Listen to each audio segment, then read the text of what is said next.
Welcome to How to Talk to Kids About Anything with Dr. Robyn Silverman, a podcast loaded with practical tips, powerful scripts, personal stories, and simple steps to make even the toughest conversations easier. So get ready to get the information you need to make the impact you want from someone you trust, your friend, parenting expert, Dr. Robyn Silverman. Did you know that authors rely on 5-star reviews to get their books out to people? They really, really do. So here is my quick ask. If you loved How to Talk to Kids About Anything, if it really helped you, would you please go up to Amazon and write a 5-star review? If you didn't like it, forget I'm even asking.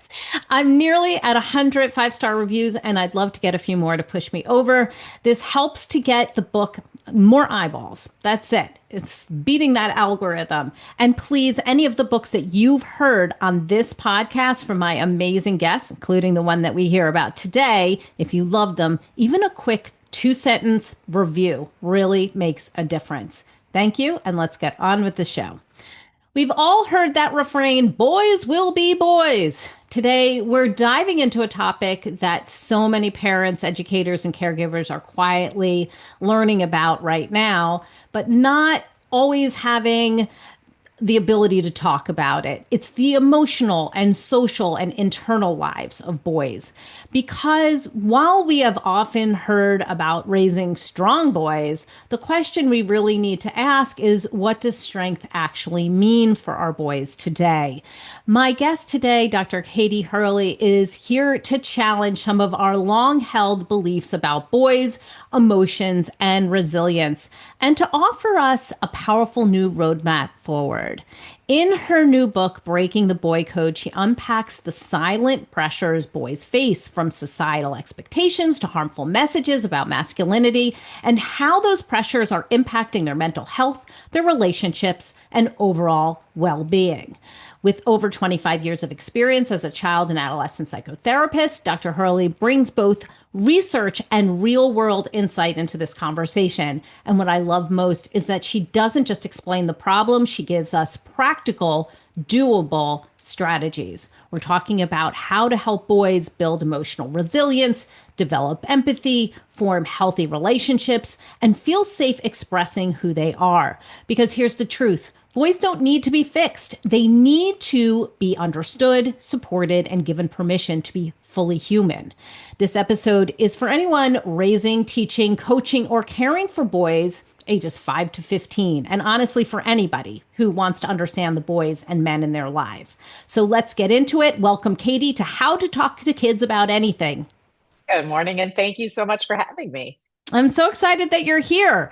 Before we jump in, can you tell us one thing that's been really great in your life and one that's been kind of a challenge? Oh, wow. You always ask the best questions, Dr. Robyn. Right out of the gate. Out of the gate. Let's get into it. One thing that's been really great in my life is, I would say, my husband and my kids. That's 3 things. So I'm going to wrap them 3 in 1.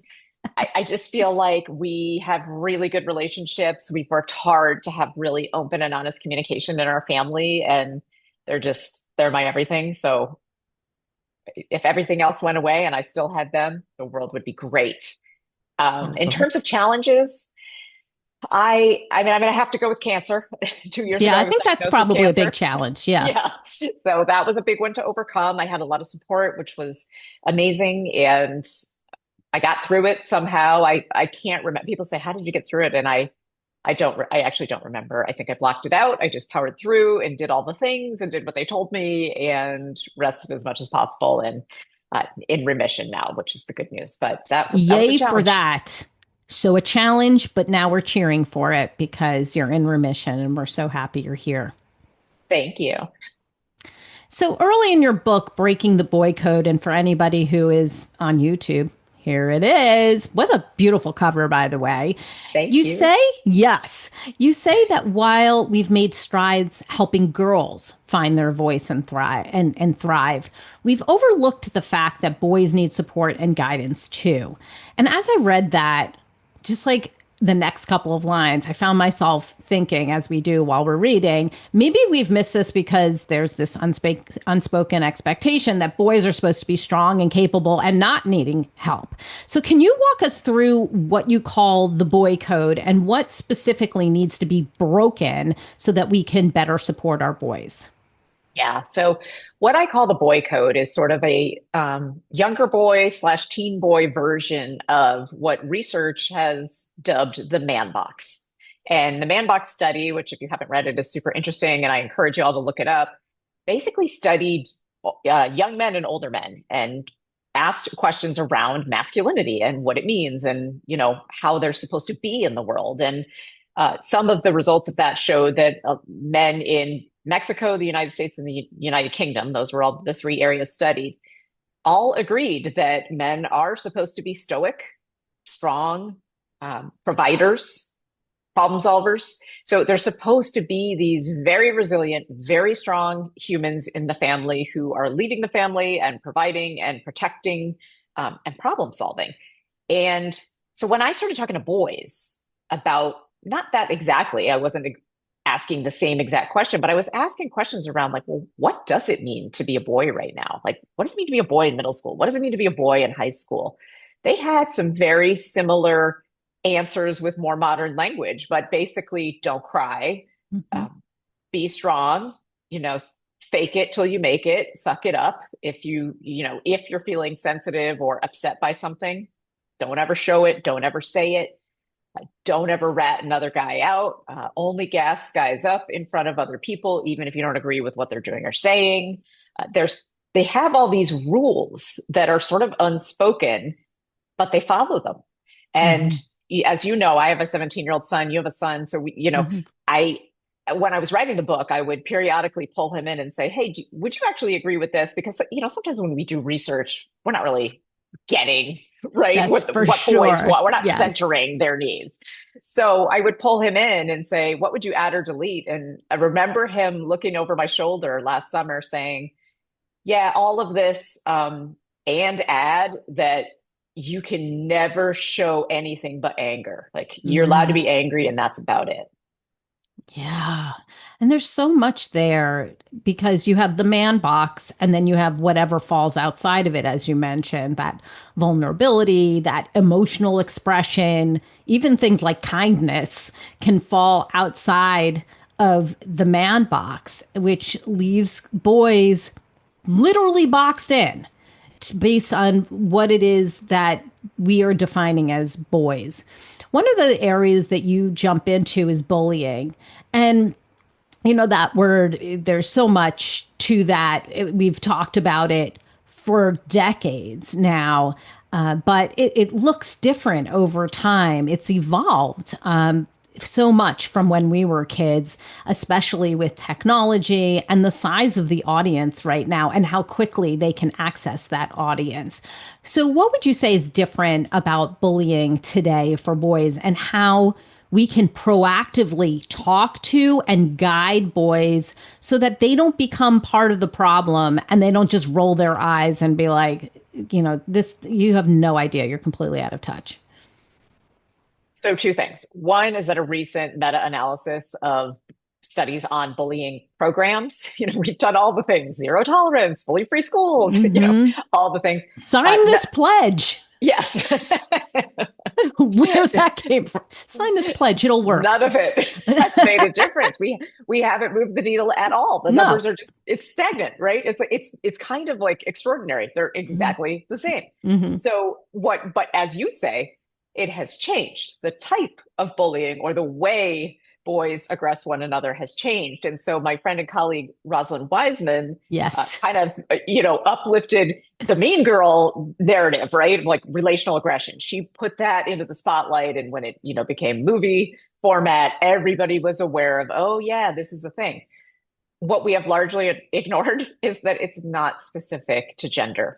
And so people do these behaviors, engage in these behaviors. They manipulate, they spread rumors, they create social hierarchies. I mean, boy world is full of the same social hierarchies where they're climbing up and down. And sometimes you have to follow along with things that are completely against your moral values just so that you can maintain status.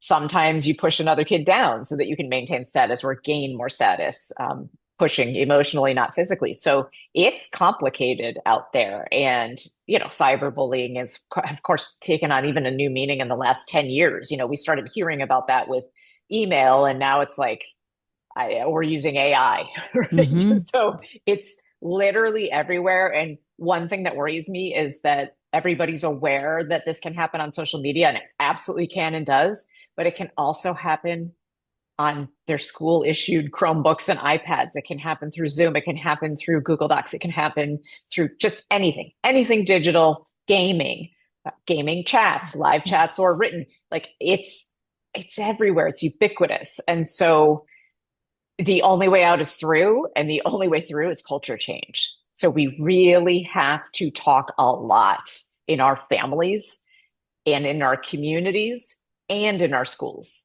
about what it means to care for other people. You do not have to be best friends with everyone you meet, but you do have to be respectful and kind. And so what does that actually look like for a teenage boy? How can you support someone who you see being targeted?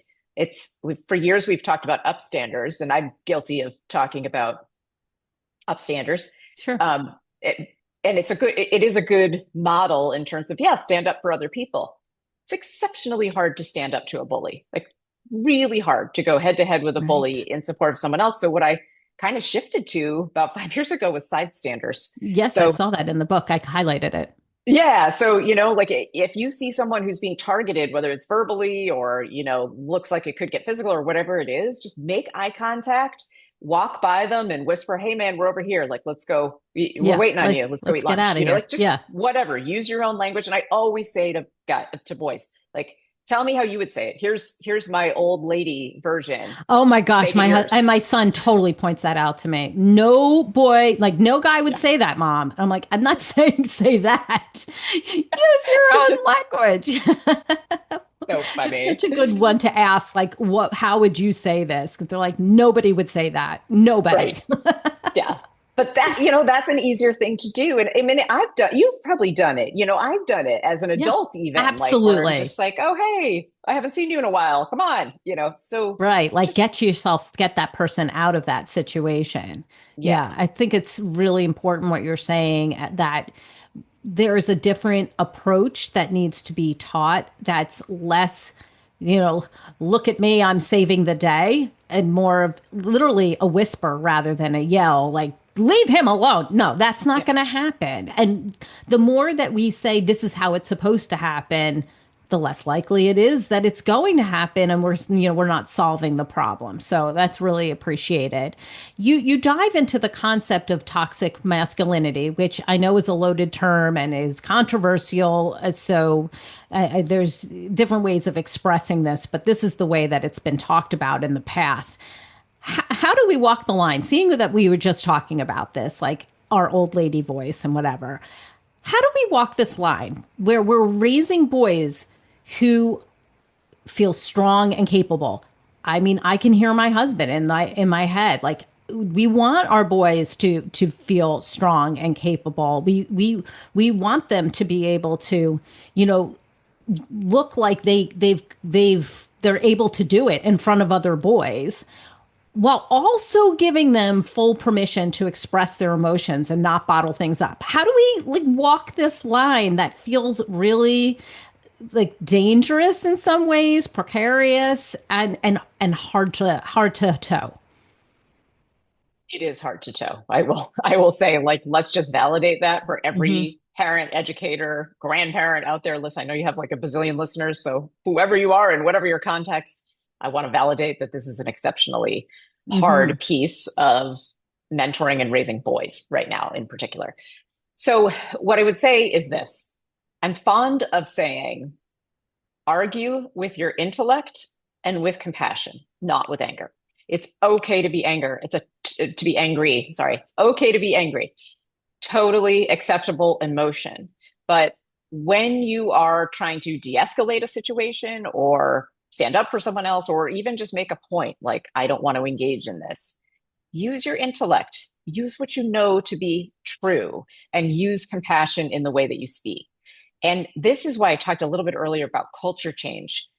I say all the time, and I do this work for the Jed Foundation in specifically in cities, municipalities, and community-based organizations.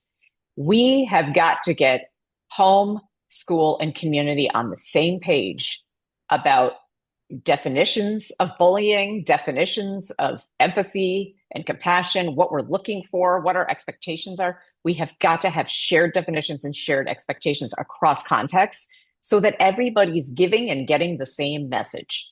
That's important. And that's something that we're seeing sort of like fall away as we're more connected online and less connected in person.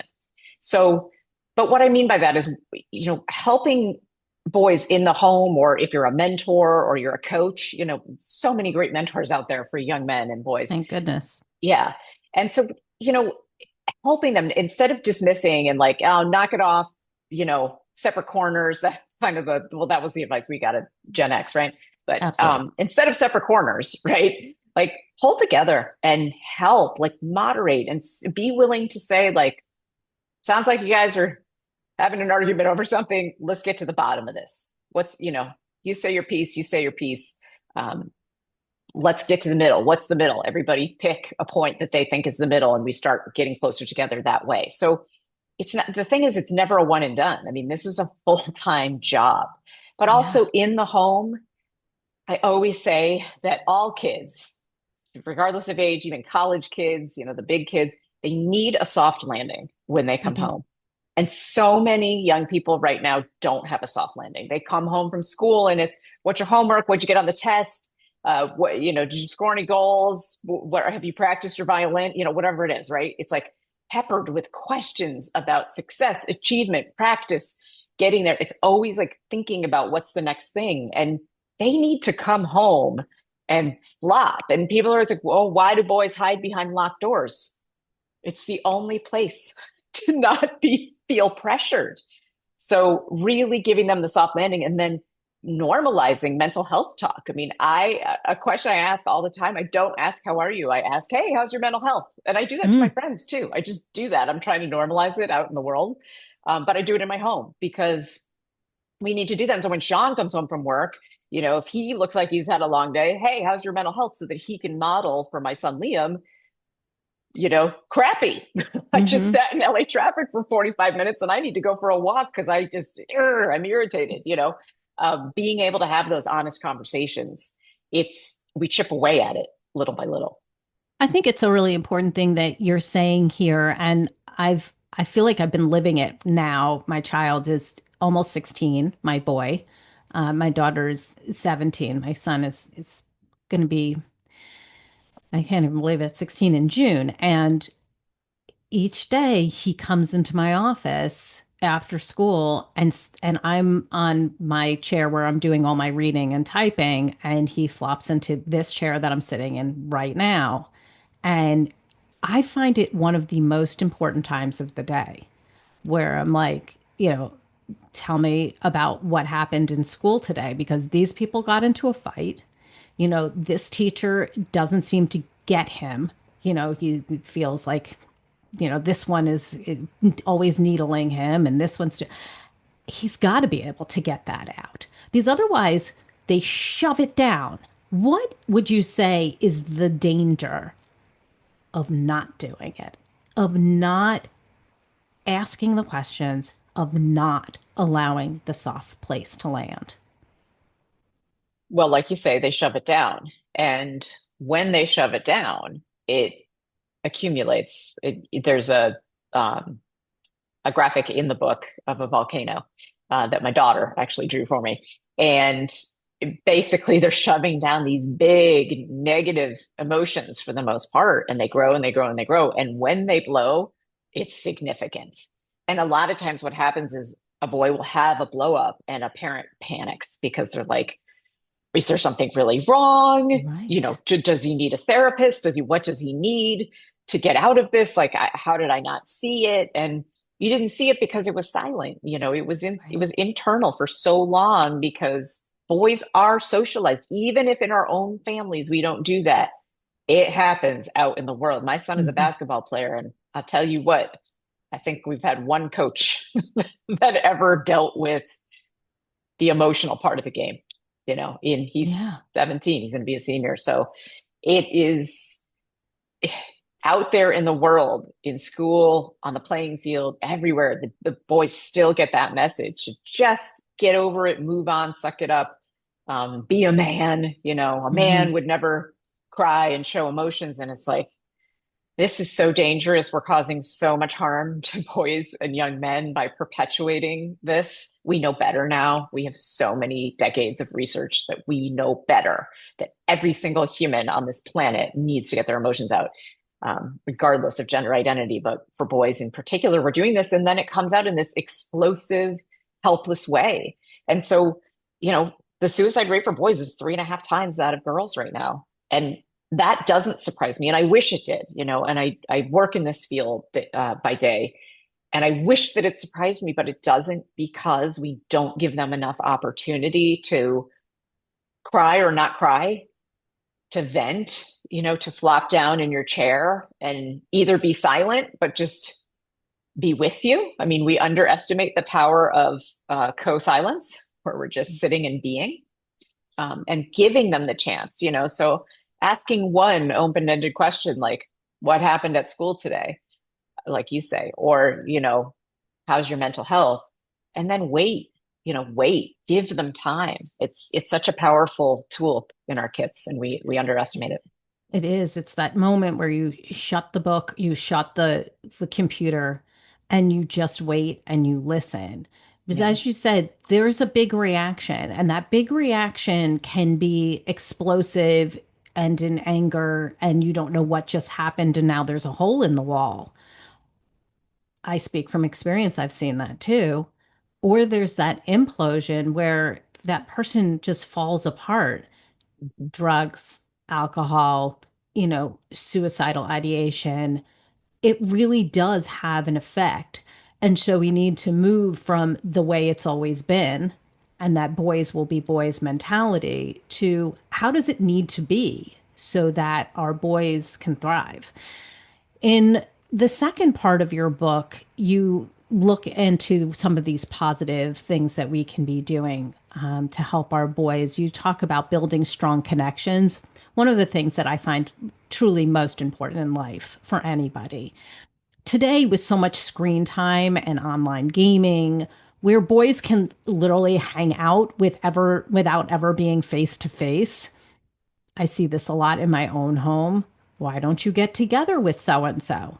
We're playing online, and we Yes. don't need to. And this is the way it is. I'm like, is this the way it is? How do we help boys build real, meaningful friendships, especially if they're not the kind of person who naturally is seeking it out? This is an important question. And one thing I will say is that there actually are many, many boys who do build meaningful connections through gaming. And that's why it's hard to say, don't do that.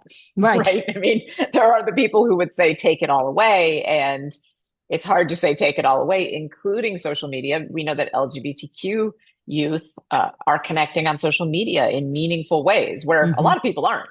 For many people, it's purely performative, or they're having FOMO, or they're just, whatever. But there are people who are connecting. And so when everybody's like, ban everything, I always get a little like, oh, no, let's not go there. Because we want to make sure that they have these avenues if, getting out face to face is not either available to them, safe, or something that they have a skill that's mastered yet. So, what I would say is there is a danger in never leaving our homes, and it is really easy to never leave our homes right now. So even for adults, and the other day my husband referred to me as an inside person, and I was like, oh my gosh, I have got to change my ways. Like, I am not an inside person. I just work too much. So noted. But but anyway, like really getting, what are community events that you can get out to? What are, some kids don't do well with overstimulating community events. True. Great. Okay. So what are smaller events? What is your public library up to? What is just happening out in the world? Even like, hey, is there a cool movie that's coming out that like, I'll drive you? invite one friend, keep it Hmm. small, invite one friend. If that one's busy, invite another. I'll drop you, if they're nervous, whatever, I'll hang nearby. I'll come back and get you when it's over. Like kind of helping them. I think we don't, we live in this time where everybody expects kids to be able to scaffold these skills. And it's a reasonable expectation, especially for us Gen Xers who grew up in the wild. I mean, we You are literally so did, right? right. It's like we were not allowed in our houses. So it's a different time though, because these kids grew up through COVID. So like our boys lost middle school They did. essentially to COVID. Hmm. That is a huge developmental period in terms of social skills and just social interactions and learning how to navigate groups and making new friends and like entering and leaving groups. All those skills are like essential skills for life. You'll use them in the workplace. You'll use them forever, and they miss that.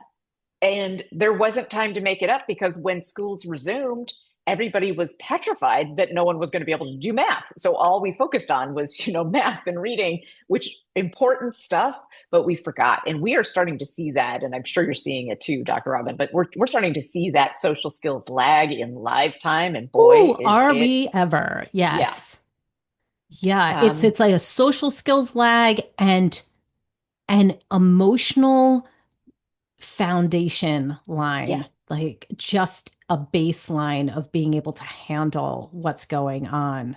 It's really interesting to see as a Gen Xer, where you're like, I mean, we shoved everything into our But right foot and moved on with our yeah, lives. We're like, yeah. we could have been slashed on the outside and the inside, and then we'd pick up all the bags and walk inside. I I don't know. know. Not saying it was right, just saying it's how No, it was. it Yeah. just was how it was. Yeah. No, and so I think we need to scaffold more. Yeah. We also need to model it. I mean, I think my husband's right in some ways that like I'm so dog tired at the end of the week that I don't really want to go out to dinner. I want to Oh, could we cook just put our dinner and just pajamas on? yes, I want to watch Honestly. The Diplomat. Yes. So it's hard because we need to do more modeling and also we need to show them or talk them through, scaffold them through like how do you make a plan? You know what? I recognize this is something that your gen hasn't done as much because of all these reasons. Let's figure it out. How do you make a plan? If they're not the type to just head out on their bike, and there are some that are, you see them cruising around and fine, but if they're not Hmm. the type to do that, then really meet them where they are. What do they like to do? And how can you make it 3D? Mm-hmm. Confidence is another big piece that you mention, and it can really waver for boys today with a feeling of constant comparison, negative self talk. I mean, AI and everything Oh, that they see. I mean, it's not just the retouching and all of that we were seeing. Now it's like literally not real in any way. yeah. You talk about helping boys to build a highlight reel and really see their strengths. What are some specific ways that we can help boys recognize their assets and also become more aware of how the people they spend time with can shape how they see themselves? Yeah. So I think, first of all, I always say start from a really young age with kids in general, right? Of like naming soft skills that they just naturally are developing and like calling them out so that they know that these things matter. Like, oh, you really helped a friend and you're such a kind friend. You're thoughtful. Just really naming what you're seeing happening. Or like if a teacher sends a note home and like, oh, thank you so much. Your son, your daughter, whatever did this and it was so great for the class. Like really call that out. Like, oh, I'm so proud of you. I'd love to get a note, Mm-hmm. not every day is the best day, but boy, did you have a great day today. Like, so really just helping them see their strengths because they are so accustomed to seeing their strengths as measurable feats. And this is just, I mean, I'm, like I said, my son is a basketball player, but youth sports is a $40 billion industry right now. Dick's Sporting Goods is making $14 billion a year off of Mm-hmm. our backs, right? They do good things. They put great things back into the community. So, like, hooray, right? They're a great, in terms of like, give back company. They're doing the work. But so it's not about them, but it is about us buying into this is what boys need to do to Hmm. succeed. And so we have to be able to slow down and say, is this really what my kid wants, or is this what I think they need because this is what's happening? So, I always said I'm kind of a weird parent. Like, we live in a town that is literally known for Little League Baseball. They actually won the championship a couple of years Yeah. ago, the World Series. I know but nothing about baseball. Hmm. I didn't even put my son in it ever. Like, it was like one time when he was like 6, I was like, "Oh, do you want to do that?" And he's like, "Oh, great, pass." Right. So I lived this weird life where I made choices like that based on my kids' input, but they didn't get phones until they Hmm. were 13. They didn't Same, get social media. They didn't get Snapchat until they were in high school. Like, I same. went against the grain every Yeah. step of the way. I was the worst parent on earth, by the way, because of Oh, for that. sure. I 100. Yeah. mean, nobody else did that ever. Yeah. Yeah. Yeah. Oh, yeah. We were torture. I'll take it. You know what? I'll take Yeah. it. So I was make me like, a ribbon. what am Worst I going to parent ever. do? I'll wear it. That's exactly what happened. Yeah. So, but I just feel like, we have to be willing to make hard choices is one thing. And then we have to show them that they don't have to do what everyone else is doing. They can have interests of their own. And if we don't give them time and space to figure those out, they will not, because they'll be stuck in this rut of the hamster wheel of this season, Hmm. this instrument, this thing, and it's really important that if we want them to find their strengths and we want them to build like actual organic confidence, they have to be able to make choices. They have to be able to quit and walk away from something that doesn't serve them. And that is such a thing that people are afraid of, is quitting. Like, don't quit, just keep going. It's going to get better. There are parents out there that are paying kids to score goals or, make a home run or whatever. And it's like, why are we, if you have to pay your child to do something, that's not the right thing for your child. And Mm, it's also not the right message, right? Because it's, I agree. yeah. Yeah, I agree with that. And one of the things that I've offered to parents when I've been on this show or in my book, where we don't always have to take pictures of the things that everybody else Oh, does. It's not about, okay, now you scored the run and now I'm taking a picture of you because you scored the run. I'm taking a picture of you because you won the trophy, you won the medal, you got the award. You can also take pictures in that moment, just as you highlighted that you were kind to a friend or you did something that the teacher sent this note home, and that is what goes on the bulletin board in their room. And mhm. that's something that you refer back to so that this is one of your strengths. You are a Yeah. kind person, or you were thoughtful here. You are a thoughtful person. Remember when you did this. And it's right there to remember it by. Those little things can make a difference to help Yep. kids develop that highlight reel that doesn't involve just the home run and the art award, Right. or the academic award. So, would you agree with that? Absolutely. Absolutely. We went from us growing up, there were so few awards that you just didn't even get your hopes up, Right. right? To everybody gets an award for every little thing.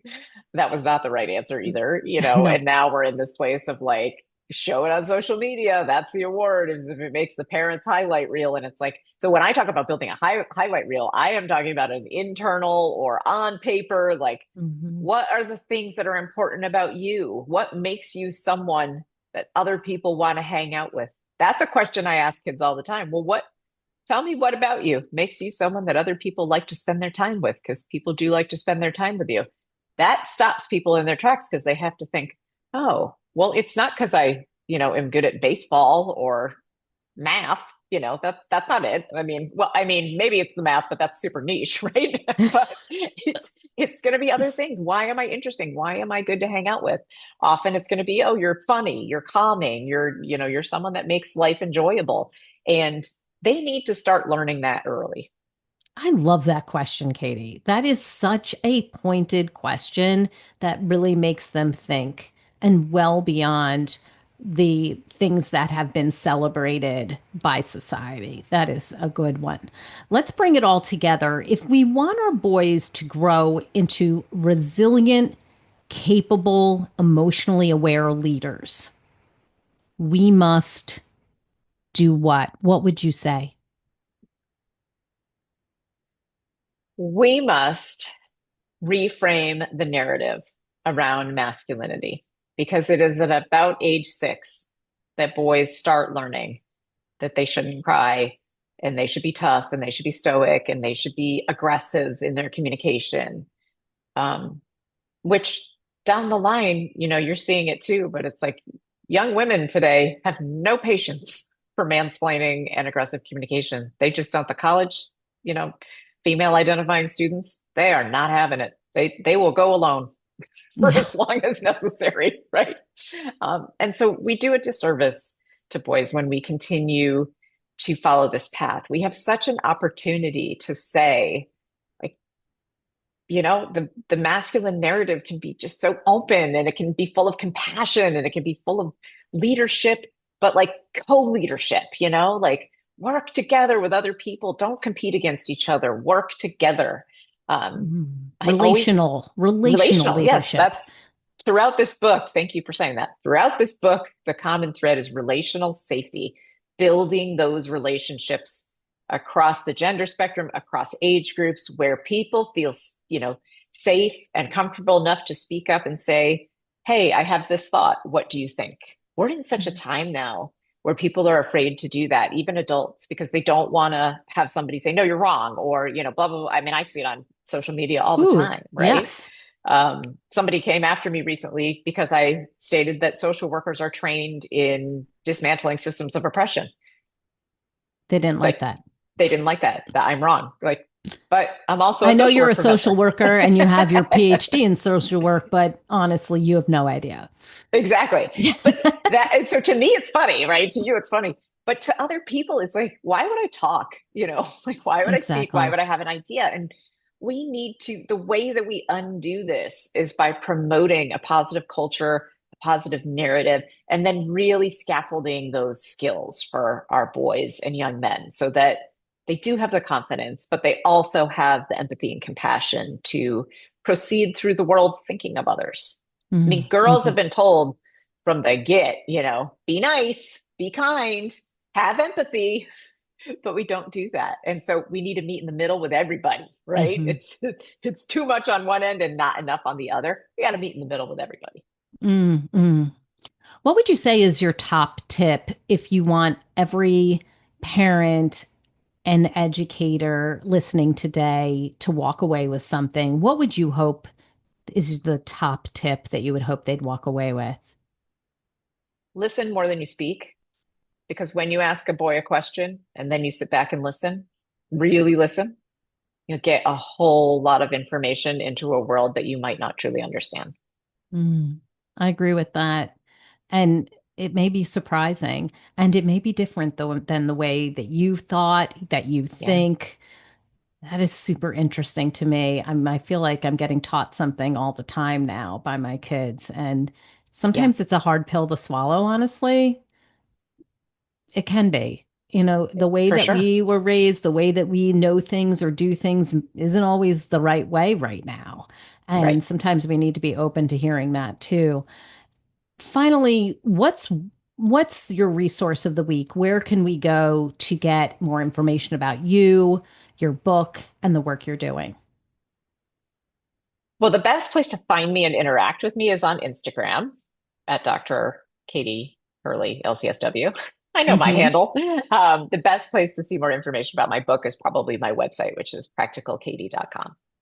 Excellent. And we will have all of those links for everybody who is listening in right now and driving in a car or running around the block or doing all the things that you're doing right now. And I just want to thank you, Katie, for being on the show today, for offering your strategies and your insights into this topic. It's clearly something that's very important to you and that you've researched extremely well, but also that comes from experience, which we super appreciate. So thank you. Thank you. Well, I've got my takeaways, and sweet friends, I know you have yours. So let's discuss them. You can go up to Facebook and go to the Dr. Robyn Silverman page, or we can chat about it on Instagram with Katie. We're going to go back and forth all week, and we'll be talking about this. All those links for Katie on her social media will be on the show notes. If you loved this podcast like I did, I hope you'll go up to iTunes and rate and review it. As I've mentioned before, those 5-star reviews mean everything to us because it gets the information out to the people who really need it. And it also introduces them to our amazing guests like Katie Hurley. I truly appreciate it. That's all the time we have for today, my fellow parents, leaders, and educators. Thank you so much for tuning in to How to Talk to Kids About Anything. For more information on books, articles, speaking engagements, or curriculum, please go to drrobynsilverman.com. There's so many great podcasts up there, and the show notes to this podcast will be up there as well. And if you want to bring me into your school or business to speak, I'd love to do that. We have so much to discuss. I look forward to weathering the storms and enjoying the sunny side of life together. And please remember, even on the days when you fall short, you've got this. You're here and you're getting the information you need. I know it's not easy, but never forget, there's typically a tomorrow, and parenting provides the ultimate do-over. So if you heard something today and you thought, well, I did not have that conversation with my boy, or I've been allowing this to happen and I realized it, but now I really realize it, you can do something different right now. You can change what you did. You can say, I messed up. I want another try. You brought something up the other day and I shut it down. You can go back and say it differently. I see you and I'm right there with you. And as there are moments when we doubt our know-how, our choices, and our sweet sanity, please know you are 10 times the parent you think you are. Until next time, this is Dr. Robyn Silverman with How to Talk to Kids About Anything. Please tune in again and keep connecting through conversation. See you next week. You've been listening to How to Talk to Kids About Anything with Dr. Robyn Silverman. For more information on books, articles, speaking engagements, or curriculum, please visit drrobynsilverman.com.